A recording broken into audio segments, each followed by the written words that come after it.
Les efforts en vue de moderniser les routes, les ponts ou encore l'Internet à haut débit pourront atteindre une étape cruciale cette semaine si un accord entre démocrates et républicains est trouvé afin d'investir 1200 milliards de dollars dans les infrastructures. Le Sénat pourrait être appelé à voter pour ouvrir le débat, mais les détails sont toujours en cours d'élaboration par un groupe de sénateurs républicains et démocrates sur des questions qui incluent les dépenses dans les transports publics.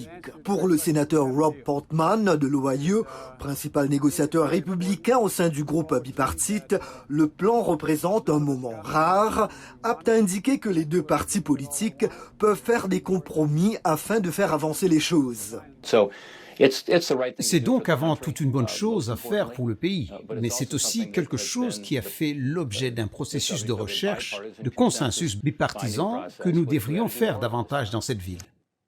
Une fois conclu entre ces élus des deux partis, l'accord devra relever un défi de taille. 60 voix sont requises pour qu'il soit adopté au Sénat. Ce vote repose donc sur l'adhésion de certains sénateurs républicains dans une chambre haute équitablement divisée. Les élus en faveur d'un tel accord ne peuvent pas se permettre de perdre un seul vote, mais d'autres veulent que ce plan bipartisan soit lié à un projet parallèle qui a pour but d'investir 3 500 milliards de dollars dans les infrastructures dites humaines qui incluent des dispositions en matière de garde d'enfants, d'éducation et de changement climatique.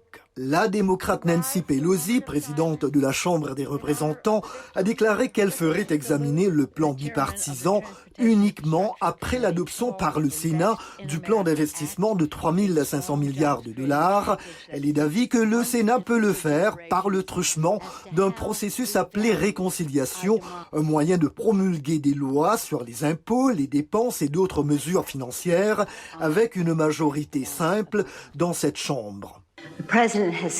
Le président a dit qu'il voulait d'un projet de loi bipartisan et c'est ce que nous voulons tous, mais ce n'est pas la limitation de la vision du président. Il veut reconstruire mieux. Il veut le faire d'une manière qui, encore une fois, implique beaucoup plus de personnes dans la prospérité de notre pays. L'état des infrastructures américaines a longtemps été classé derrière ceux des autres pays développés.